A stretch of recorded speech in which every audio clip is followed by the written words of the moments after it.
Hi there, and welcome to another episode of Beyond Threat podcast by Bleckmann.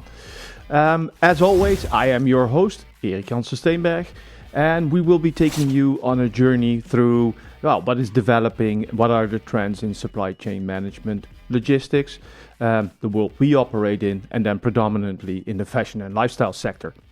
So today we're going to be talking about Rimoda. Rimoda is a new company started by Ribal Mahdi, of course, who is also my guest today. Ribal, thank you very much for being here today. Good morning, Erik, and thank you for this lovely introduction. Thank you. We want to get to know more about the Dutch brand, let's stipulate that, Dutch brand Rimoda, and we want to explore how you came about it. What did you see? What did you conclude why a company like Rimoda was on one hand needed and on the other hand a very, very good idea? So could you start by giving somewhat of an introduction of yourself, who you are and what you are doing at the moment, and share more about Rimoda as a company? Sure. Well, my name is Ribal Mahdi. I'm the founder of Rimoda, an AI-enabled circular marketplace for unwanted fashion. Okay, so we heard the buzzword AI is in there. Yes, it's very much in there. We are based in The Hague, here in the Netherlands. Yeah. What inspired me to start Rimoda is my firm belief that impact-first for-profit business models are the way forward for a future-fit economy. I want to prove that impact and profit can go hand in glove, and that actually with the right approaches, we can transform fashion waste into wealth. Ultimately, my ultimate objective is to bring back the good value of fashion. Right.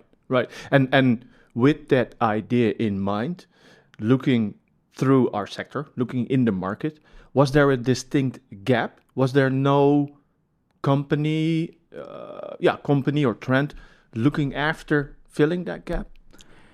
Well, Erik, looking at it from a macro level, I have noticed that most of the multinational organizations are too big and too slow to actually adopt circular business models that are scalable enough to create the desired change.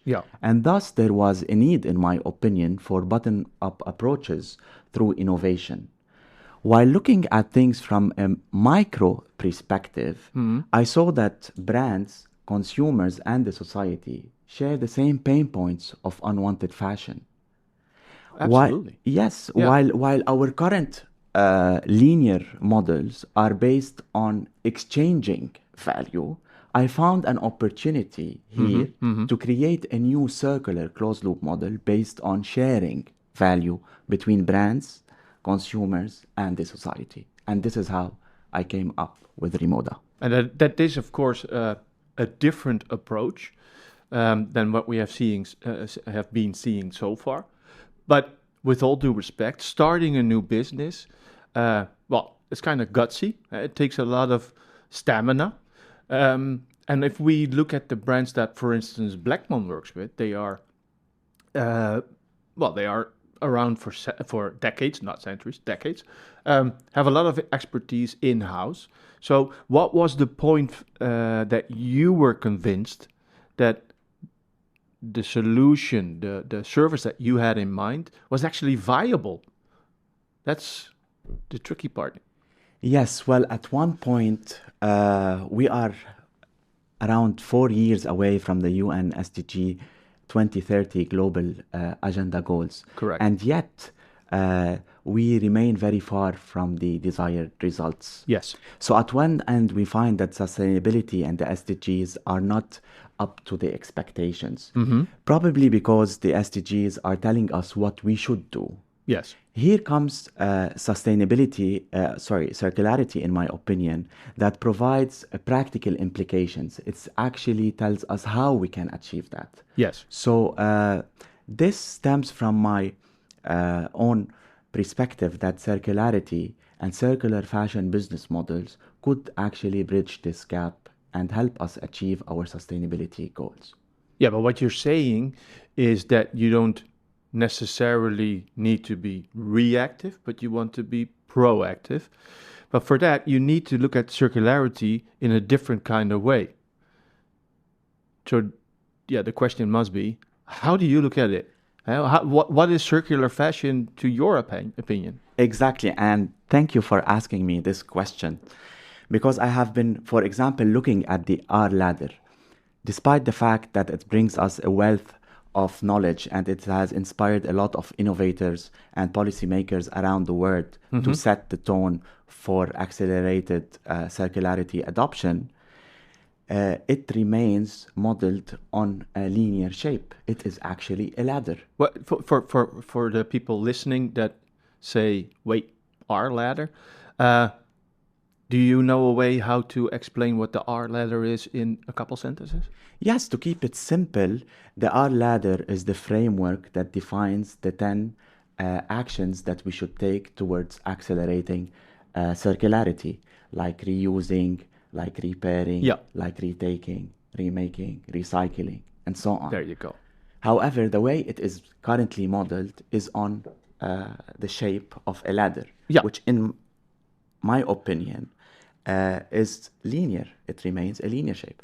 That's why I came up with a rather circular model in my own perspective.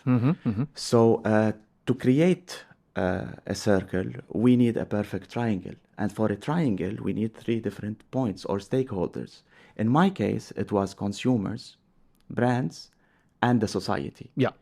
And when we are able to create shared value among these 3 stakeholders, we can then create a circular closed loop model. And this is exactly what I'm trying to achieve. So you much more try to push the sector, or at least the brands that you work with, to another way of approaching, another way of thinking about it. It's no longer a one-way street, the ladder up or down, but there's a whole matrix of possibilities because it's a circle where everybody can connect to anybody. Exactly. That makes sense. But to be able as a brand to adopt that and adapt to it, it is quite the change. And how does Rimoda assist? How do you help in making that change possible, so to speak? Well, Erik, I don't want to reinvent the wheel in that sense. We as humans think in a linear way, and companies are also structured in a linear way. I have built the Rimoda model in such a way that consumers and brands entering the ecosystem will enter it in a simple and linear model. I wanted to keep it as simple as possible. So all they have to do is list their products. If you are a brand, you list your products. If you are a consumer, you simply upload pictures of your unwanted clothes. Yeah. But the outcomes that you reap when you become part of the ecosystem and when transactions occur within this ecosystem are circular and traceable outcomes. So you enter the ecosystem in a linear way, just like the way you're used to, and then you reap the benefits of a circular model. Yeah, and of course, not everybody is as positive at first when looking at all the changes in circularity. Lots of people are afraid, or at least vigilant, for greenwashing. A lot of companies that are promoting the best thing since sliced bread. And when you take a deeper dive, you say, right, that's not that big of a deal. Why are you different? How is your approach different to the more, well, between brackets, traditional resale and second-hand marketplaces? Well, I aim to be different because I'm creating the first ever closed loop business model that is able to trace and track every single piece of clothes that enters this ecosystem in a very transparent manner. I believe that other organizations are making tremendous efforts towards accelerating circularity. Of course. And I always believe in the goodwill of people. So even at sometimes when they are not able to achieve their goals, it does not necessarily mean that they are aiming for greenwashing. Maybe they are missing some points or not doing enough or failing to really achieve circularity although they might have the full intention to do so. Yeah. So if you look at the current e-commerce platforms, for example, that are mainly peer-to-peer platforms, they are mainly focusing on extending product life cycles through reusing. They are ticking one of the boxes of the R ladder, but as within such business models, they are failing to create a consolidated circular model. Somewhat of a circular ecosystem, even. Exactly. Gotcha. So, while pondering about this, the right way to set up your company, to design your solutions and your processes, you have, of course, been talking to brands, but you've also been talking to consumers. And when you look at their opinion, you look at customer behavior as a whole, what is it that you have seen that surprised you in the way that consumers think about circularity in fashion? Well, we are seeing a lot of accelerated demand for second-hand fashion on a global level. Yeah.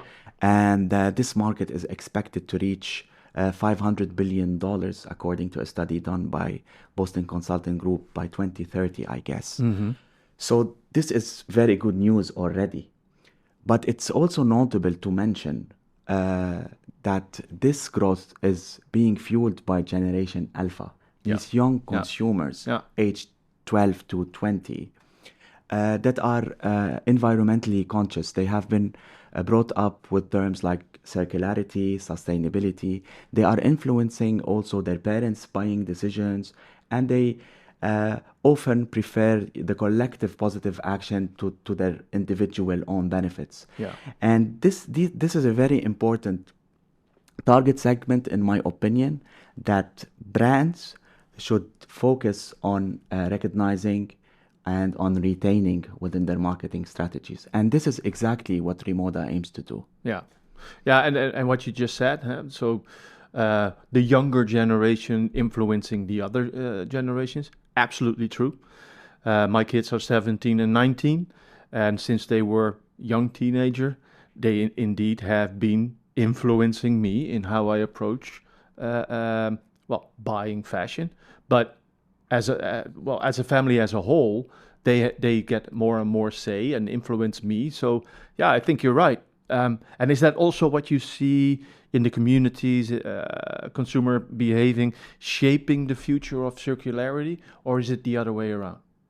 Yes, of course. So the future of circularity is going to be based on this collaboration between communities and consumers. Yeah.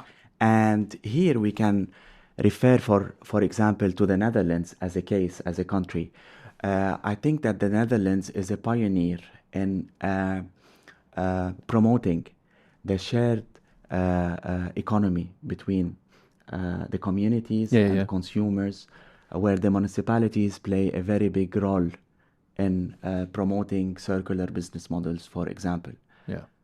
We've learned a lot about Rimoda, and I think that there are a lot of listeners, starting to want to investigate on more about what you're doing, about how you are pushing that green wave, and we learned a lot about you, what it is that is getting you out of bed in the morning, and I thank you very much for this conversation. To my opinion, a good chat, and absolutely something that we need to digest now. So for you, the listeners, the viewers, we have been talking to Ribal, and we now know more about Rimoda. Part 2 will be more about the partnership of Rimoda and Bleckmann. How have we helped Ribal in designing his processes and making them a reality? It's one thing to have an idea, it's another thing to implement that idea and realize your dream. So thank you very much, Ribal, for being here today. Of course, I'm going to talk to you in part 2, as I just mentioned. But for the listeners, the viewers, if they already feel the urge to reach out, how do they get a hold of you? Well, they can reach out to me on my LinkedIn page, and that's Ribal Mahdi, or feel free to visit Rimoda's website, www.rimoda.nl. There you go. Thank you, buddy. Thank you. Thank you, everybody, for being here today, and make sure that you tune in for part 2. Please also make sure to click that button and get connected with Bleckmann so that you are automatically updated on trends and developments in the fashion and lifestyle supply chain management world. Thank you again. Talk soon.